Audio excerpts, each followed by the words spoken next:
الصبح بدا من طلعته.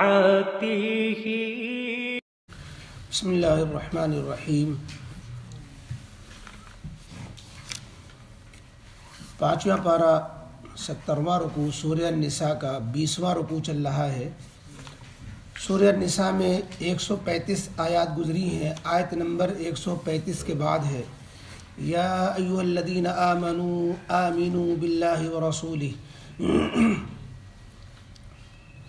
اعوذ باللہ من الشیطان الرجیم. بسم اللہ الرحمن الرحیم. یا ایھا الذین آمنوا آمنوا باللہ ورسولہ والکتاب الذی نزل علی رسولہ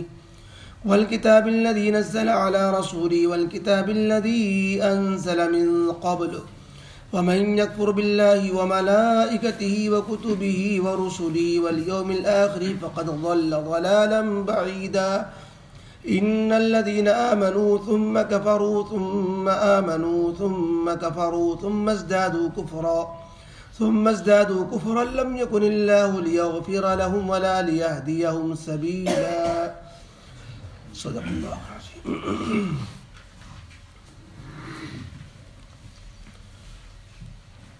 اوپر کی آیتوں میں عدل و انصاف کو قائم کرنے، اس پر برقرار رہنے، اس کو عام کرنے کا تاکیدی حکم تھا، اور یہ کہ اگر عدل و انصاف کے قیام کے لیے گواہی دینے کی ضرورت پڑے تو گواہی بھی سچی ہو اور جچی تلی ہو، اس میں کوئی اپنی طرف سے ملاوٹ یا کسی چیز کو چھپانا نہ ہو. عدل و انصاف کی راہ میں جو رکاوٹیں کھڑی ہوتی ہیں اس کو ختم کیا گیا کہ تمہارے اپنا نقصان ہو رہا ہو یا اپنے رشتہ داروں کے خلاف گواہی پڑ رہی ہو، اپنے قوم کے خلاف گواہی پڑ رہی ہو، فیصلہ پڑ رہا ہو تو وہ بھی تمہیں حق و انصاف کو آگے رکھنا ہے. رشتے اور ان چیزوں کو، یا کوئی مالدار ہے کوئی غریب ہے تو کسی غریب کی پر ترس کھا کر کے اس کے فائدہ پہنچانے کے لیے حق کو چھپا جانا یا غلط فیصلہ دے دینا، یا اسی طریقے سے مالدار کی رعایت میں کہ اس کی ناراضگی سے آپ کو اندیشہ ہے تو اس کے جو ہے موافقت میں گواہی دے دینا، جبکہ حق و عدل و انصاف کا تقاضا کچھ اور ہو. فرمایا اس کو عدل و انصاف کے معاملے میں، کسی بھی فیصلے کے معاملے میں اس کو دخل مت دینے دو. یہ قرآن کا واضح حکم ہے. اب اس کی روشنی میں دیکھیے، کیا اسلام میں آستھا کی بنیاد پر کسی کو اجازت دی جا سکتی ہے کہ آپ عدل و انصاف کو بالائے طاق رکھ کر حق کے خلاف فیصلہ دے دیں؟ اسلام میں تو گنجائش نہیں ہے. اسلام کے علاوہ کسی مذہب میں ہو تو ہوا کرے، لیکن دوسرے مذہب میں بھی نہیں ہے. یہ بات ضمناً اس لیے یاد آ گئی ایک دم سے، سپریم کورٹ میں جو بابری مسجد میں آستھا کی بنیاد پر جبکہ ساری باتوں کا اقرار کیا جا رہا ہے کہ جگہ پہ مندر توڑ کر نہیں بنائی گئی تھی، یہ جگہ شروع سے مسجد میں رہی ہے، لیکن ان سب کے باوجود چونکہ اکثریت کی آستھا اس سے جڑی ہوئی ہے اور ان کا عقیدہ اس سے جڑا ہوا ہے، لہذا ہم اکثریت کے حق میں فیصلہ دیتے ہیں. اسلام میں کیا کسی بھی مذہب میں اس طرح فیصلے کی، اگر مذہبی کتابوں کے حوالے سے دیکھا جائے کسی بھی مذہبی کتاب میں اس کی گنجائش نہیں ہے. بہرحال تو یہ بات ضمناً آئی کہ قرآن نے کہا کہ تمہارے قوم کے خلاف فیصلہ پڑے، تمہاری برادری کے خلاف فیصلہ پڑے، کسی کے خلاف فیصلہ پڑے، تم حق کے خلاف فیصلہ دینے کی تمہیں اجازت نہیں ہے. یہ گویا اگر اسلامی حکومت ہو تو اس میں عدل و انصاف کو قائم کرنے کے لیے یہ آیت بنیادی دفعہ کی شکل اختیار کرے گی کہ فیصلے میں کس حد تک ہم کس کی رعایت کر سکتے ہیں، اور کیا کسی قوم کی رعایت میں، کسی غریب کی رعایت میں، کسی مالدار کی رعایت میں کس حد تک رعایت کی جا سکتی. فرمایا کوئی گنجائش نہیں ہے اس بات کی کہ حق و انصاف کو چھوڑ کر کسی غریب کی رعایت کریں چاہے کسی مالدار کی رعایت کریں. اسلام میں اس کی گنجائش نہیں، ورنہ امن عالم تباہ ہو جائے گا، سماج میں انصاف باقی نہیں رہ پائے گا، پتہ ہی نہیں چلے گا حق کیا تھا اور غلط کیا تھا، اور کس فیصلہ کس بنیاد پر ادھر چلا گیا، کیسے ادھر چلا گیا، تو پھر تو کھیل تماشا بن کر رہ جائے گا. بہرحال یہ بات تو تھی کل کے مضمون آیت کے تعلق سے. آج کی ان آیتوں میں اللہ تعالیٰ نے ایمانی عقائد اور اسلام کی بنیادوں پر جمنے اور مضبوط رہنے کا حکم دیا ہے. مسلمانوں سے خطاب ہے اور اسلام پر عمل کرنے کا خطاب ہے. کہا بھی جا رہا ہے ایمان والوں سے، اور کہا یہی جا رہا ہے کہ ایمان لاؤ. تو یہ عجیب سا خطاب ہے. یا ایھا الذین آمنوا آمنوا، اے مسلمانوں، اے ایمان والو. اللہ ایک طرف کہہ بھی رہا ہے اے ایمان والو، اور کہا کیا جا رہا ہے آمنو، ایمان لاؤ. تو جب پہلے سے کہہ دیا کہ تم ایمان والے ہو تو اب ایمان لانا ہی تحصیل حاصل معلوم ہوتا ہے، یعنی جو چیز ہو چکی ہے اس کو پھر سے ہونے کے لیے کہنے کا کیا معنی؟ تو اس پر مفسرین نے لکھا ہے کہ در حقیقت اس میں منافقین، کفار، اور مسلمان جو بے عمل ہیں، بد عمل ہیں یا توجہ نہیں دیتے ہیں، ان سب سے خطاب ہو رہا ہے، اور جو سچے پکے مسلمان ہیں ان سے خطاب کے معنی یہ ہے کہ تم اپنے ایمان پر استقامت دکھاؤ، اپنے ایمان پر جماؤ رکھو، اپنے ایمان پر جمے رہو۔ اور جو منافق ہیں ان سے خطاب ہو رہا ہے کہ تم نے زبان سے تو کلمہ پڑھ لیا، لوگوں کو دکھلانے کے لیے تو اپنے کو مسلمان بن گئے، لیکن اندر ایمان ہے بھی۔ اے وہ لوگ جو اپنے کو مسلمان ظاہر کر رہے ہو، نام لے رہے ہو اپنے کو مسلمان والا، تو اپنے اندر بھی ایمان پیدا کرو۔ تو یہ اور جو بدعمل لوگ ہیں ان سے بھی خطاب ہے کہ تم نے اپنے کو مسلمان کہتے ہو تو عمل بھی تو کرو ایمانی۔ تو اے مسلمانوں جو بے عمل ہو، اپنے عمل سے بھی اپنے کو مسلمان بناؤ۔ تو یہ غرض ہے کہ یہ اس آیت بڑی جامع ہے اور سب سے خطاب ہے جو اپنے کو اسلام سے، مسلمان سے جوڑ بنانا چاہتا ہے۔ تو کہا یہ جا رہا ہے کہ اللہ کے ہاں تمہارا یہ زبانی ایمان، ظاہری اسلام کا دکھلاوا، یہ اللہ کے ہاں تمہارے لیے نجات کے لیے کافی نہیں ہوگا جب تک کہ کامل ایمان تمہارے اندر نہیں ہوگا۔ اور کمال ایمان یہ ہے کہ کسی چیز کو چھوڑو نہیں، بلکہ جن چیزوں کو ماننے کا حکم دیا گیا ہے ان تمام چیزوں کو مانو۔ اللہ کو بھی مانو صحیح سے، اللہ کے پیغمبر کو بھی مانو، اللہ کی کتاب کو بھی مانو، اللہ کی اس کتاب کو بھی مانو جس پر تمہیں عمل کرنا ہے، یعنی قرآن جو تمہارے پیغمبر علیہ السلام پر نازل ہوئی، نبی کریم محمد رسول اللہ صلی اللہ علیہ وسلم پر، اور ان کتابوں پر اس معنی کر ایمان رکھو کہ یہ بھی اللہ کی کتابیں تھیں، یہ بھی اللہ کی کتابیں نازل کی ہوئی ہیں، یعنی تورات، انجیل، زبور،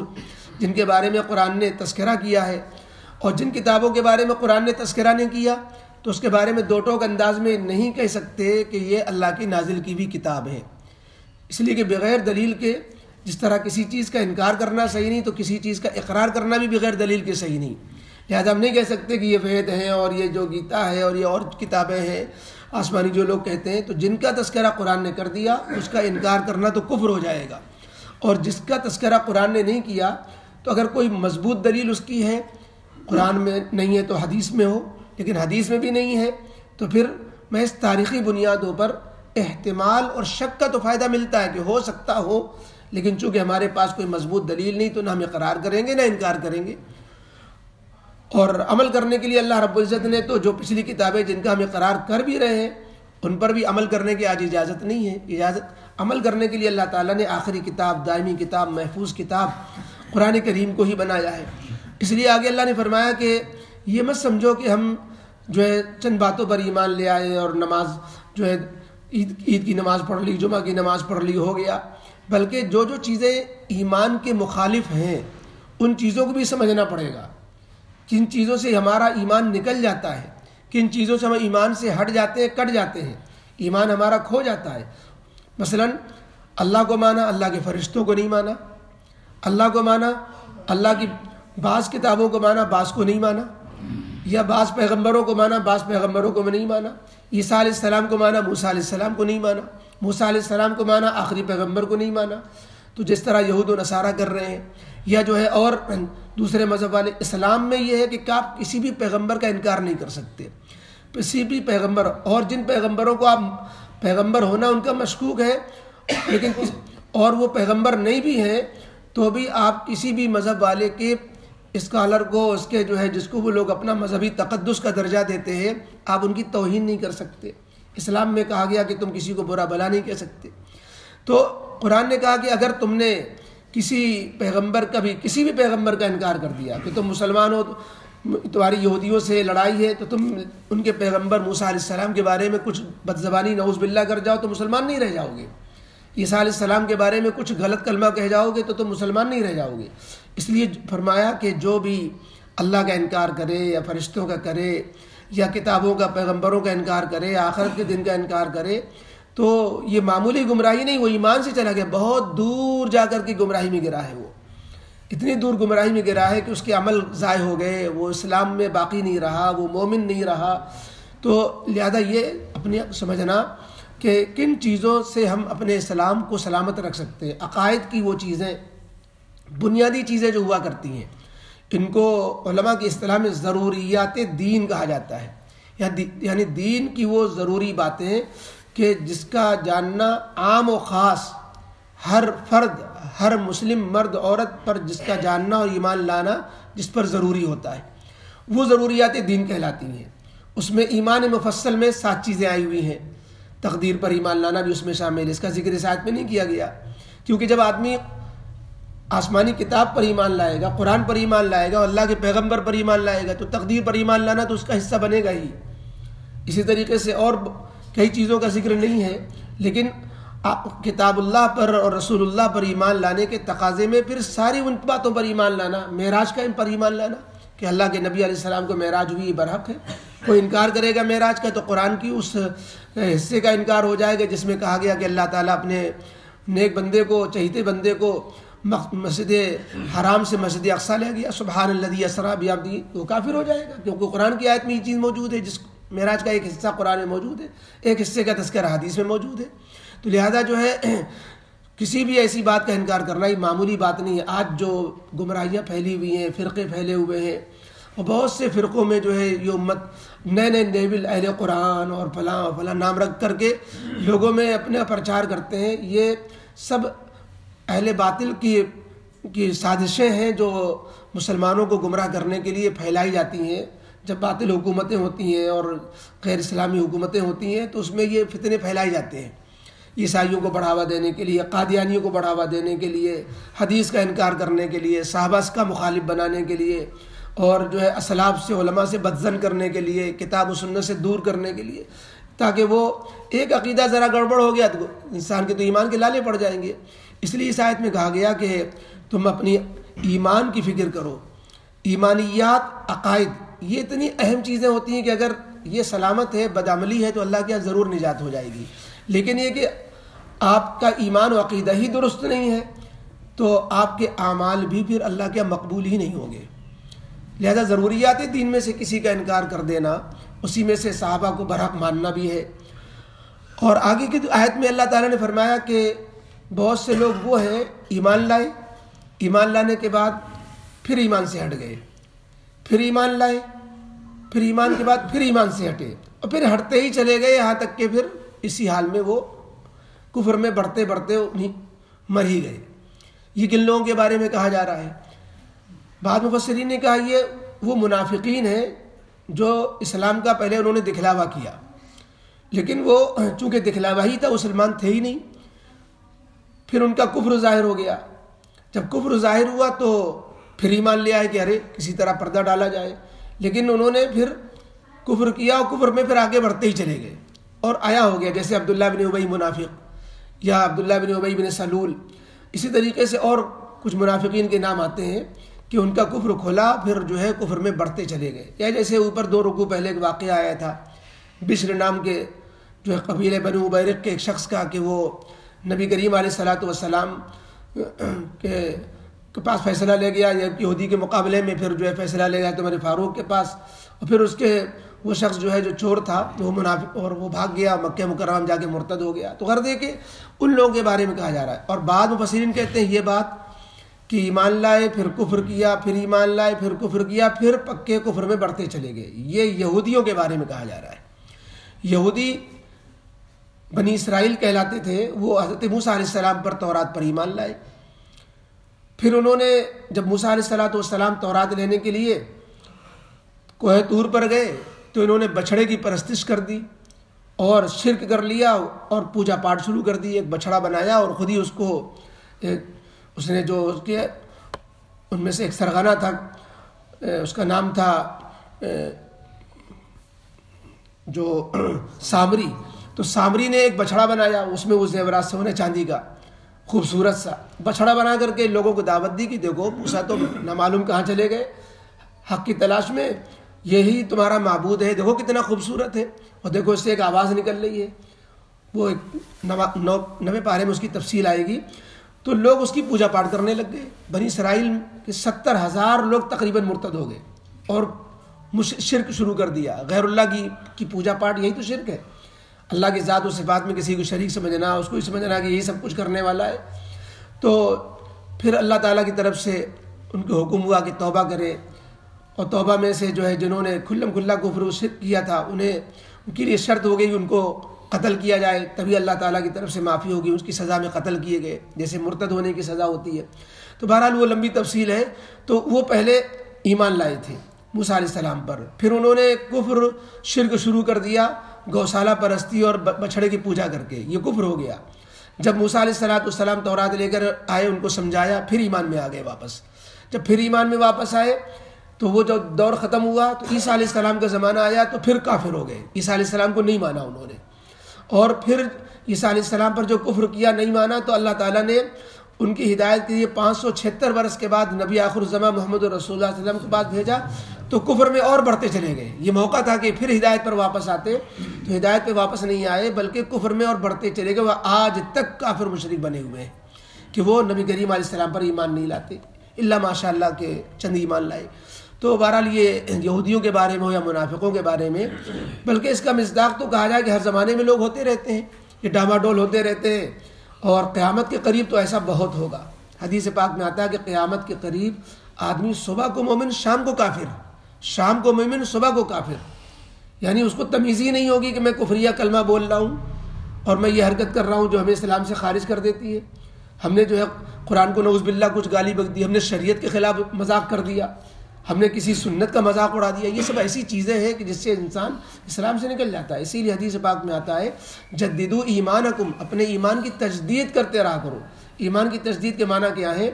کہ وقتاً فوقتاً توبہ کر کے اے اللہ کے گرم سے نادانستہ بے خیالی میں کبھی کفر و شرک نکل گیا ہو تو معاف کر دینا۔ اے اللہ ہم کلمہ پڑھ کر پھر سے اسلام لاتے ہیں، تیرا کلمہ پڑھتے ہیں، لا الہ الا اللہ، اشہد ان لا الہ الا اللہ۔ تو اس طرح بیچ بیچ میں انسان کو کرتے رہنا چاہیے، تاکہ خدا نخواستہ اگر کوئی کفر و شرک نکلا بھی ہوگا تو اس کلمہ شہادت کے اقرار سے پھر سے ہم ایمان میں شمار ہوں گے، اور اس بیچ میں اگر نعوذ باللہ انتقال ہو جاتا ہے اور ہم نے ایمان کی تجدید نہیں کی تو کیا حشر ہوگا پھر۔ تو اس لیے یہ قیامت کے قریب تو بہت ہی منظر آئے گا۔ کتنے لوگ آج کے ملک میں دیکھ لیجئے، کتنی مثالیں روزانہ آتی ہیں کہ جو ہے کتنے لوگ ایمان والے ہیں، کفر کر رہے ہیں، پھر کفر میں کھل بھی جاتے ہیں بعد دفعہ کہ لوگوں ہم جو ہے ایکس مسلم ہیں، اور ایکس مسلم کا ایک ٹرینڈ چلنے لگتا ہے کہ ہم بھی ایکس مسلم ہیں، نعوذ باللہ۔ یہ سب سازشیں اسلام کے خلاف ہوتی ہیں۔ فرمایا یا ایھا الذین آمنوا آمنوا باللہ ورسولہ، اے مسلمانوں، اے ایمان والو، ایمان رکھو اللہ پر بھی، اس کے رسول پر بھی، ایمان لاؤ اللہ کی اس کتاب پر، الذی نزل علی رسولہ، اللہ نے اپنے رسول پر جو کتاب نازل کی، والکتاب الذی انزل من قبل، اور اس کتاب پر، ان کتابوں پر بھی ایمان رکھو جو اللہ نے اس سے پہلے نازل کی تھی۔ اور یہ ایمان لانا اتنا ضروری ہے کہ ومن یکفر باللہ، کہ جو شخص اللہ پر یقین نہ کرے،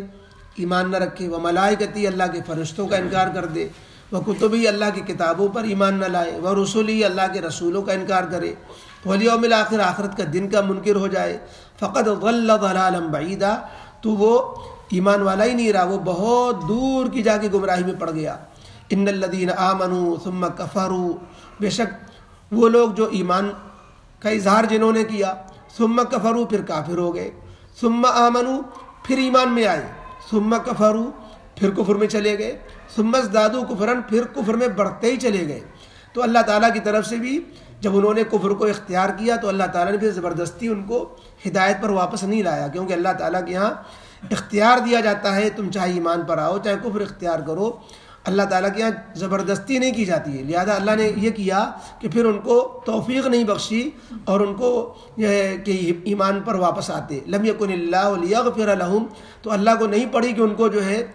ان کی مغفرت بھی کرے، اور نہ یہ کہ ولا لیہدیہم سبیلا، اور نہ یہ کہ اللہ تعالیٰ ان کو جنت کا راستہ دکھائے۔ تو اللہ تعالیٰ نے پھر ان کو بھٹکنے دیا گمراہی میں، حتیٰ کہ وہ جہنم کے مستحق ہو گئے۔ الحمد للہ رب العالمین، والصلاة والسلام علی رسول محمد وآلہ وصحبہ اجمعین۔ ربنا ظلمنا انفسنا وإن لم تغفر لنا وترحمنا لنكونن من الخاسرین۔ ربنا لا تزغ قلوبنا بعد إذ هديتنا وهب لنا من لدنك رحمة إنك أنت الوهاب۔ ربنا هب لنا من أزواجنا وذرياتنا قرة أعين واجعلنا للمتقين إماما۔ یا اللہ، یا رحمان، یا رحیم، ہم سب تیرے گنہگار بندے ہیں، اے اللہ ہم سب کے ہر طرح کے گناہوں کو معاف فرما دیجیے۔ اے اللہ ہم میں سے کسی سے بھی اے اللہ کوئی ایسا کلمہ، ایسی حرکت، ایسی اللہ بات یا اللہ ہو گئی ہو یا اللہ جو تیری ناراضگی کا سبب ہو، اسے معاف فرما دیجیے۔ اے اللہ کفری یا شرکیہ جملہ نکل گیا ہو یا کفر و شرک کی کوئی حرکت یا اللہ ہم میں سے کسی سے اے اللہ دانستہ نادانستہ ہو گئی، اللہ سے معاف فرما دیجیے۔ اے اللہ ہم سب یہ اللہ جن باتوں پر آپ نے ایمان لانے کا حکم دیا ہے اللہ ہم سب پر ایمان رکھتے ہیں۔ اے اللہ ہم اسی پر مرنا چاہتے ہیں۔ اے اللہ ایمان والوں کے ساتھ حشر چاہتے ہیں۔ اے اللہ ہم سب کو ایمان والی زندگی، ایمان والی موت، ایمان والوں کے ساتھ حشر نصیب فرمائیے۔ اے اللہ اپنا فضل فرمائیے۔ اے اللہ دنیا میں جو لوگ کسی بھی اعتبار سے پریشان حال ان کی پریشانیاں دور فرما دیجیے۔ اے اللہ جو لوگ بیماریوں سے جوجھ رہے ہیں اللہ ان کو صحت تامہ کاملہ عطا فرما دیجیے۔ اے اللہ تمام مریضوں کو شفا عطا فرما دیجیے۔ جو لوگ کسی اور مسائل سے دوچار ہیں اللہ سب کی پریشانیاں سب کے مسائل حل فرما دیجیے۔ جو بھی جائز مقاصد ہیں جن کے لیے اللہ وہ تجھ سے مانگتے رہتے ہیں اللہ سب کے جائز مقاصد پورے فرما دیجیے۔ اے اللہ دنیا آخرت دونوں جہان کی بھلائیاں نصیب فرمائیے۔ اسلام و مسلمانوں کے خلاف جو سازشیں اور جو یا اللہ اسکیمیں اللہ دنیا میں بن رہی ہیں اور دشمنان اسلام کر رہے ہیں اللہ وہ بھی تیرے ہی بندے ہیں۔ اللہ انہیں یا تو اسلام کی خوبیاں ان کے سامنے کھول کر انہیں ہدایت عطا فرما دیجیے، ورنہ یا اللہ ان کی سازشوں سے مسلمانوں کو بچاتے ہوئے اللہ ان لوگوں کو ایسے لوگوں کو جو ہے اللہ اسلام مسلمانوں کے خلاف سازشوں سے باز نہیں آتے اے اللہ آپ ان سے نمٹ لیجیے۔ اے اللہ دنیا ہی میں ان کو ایسی سزائیں دیجیے جیسے اللہ اپنے ان قوموں کو جو ہے اللہ قوم عاد، قوم سمود، قوم نوح کو ہے اللہ جس طرح ہلاک و برباد کیا ہے اللہ دنیا ہی میں ان کو عبرتناک سزائیں دے دیجیے۔ اسلام مسلمانوں کے حق میں اللہ جو لوگ محنتیں کر رہے ہیں اے اللہ چلت پھرت کر رہے ہیں اے اللہ جہاد کر رہے ہیں اے اللہ اپنے وقت کو اپنے جان و مال کو کھپائے ہوئے ہیں اللہ کسی بھی لائن سے کوئی بھی محنت ہے اللہ دین اسلام کی خدمت کے لیے ہو رہی ہے اللہ اسے قبول فرما لیجیے، اللہ مدد فرما دیجیے۔ اے اللہ فلسطین کے مسلمانوں کی خاص مدد فرما دیجیے، ظالم اسرائیل کا خاتمہ فرما دیجیے۔ ربنا تقبل منا انك انت السميع العليم وتب علينا انك انت التواب الرحيم سبحان ربك رب العزة عما يصفون وسلام على المرسلين والحمد لله رب العالمين۔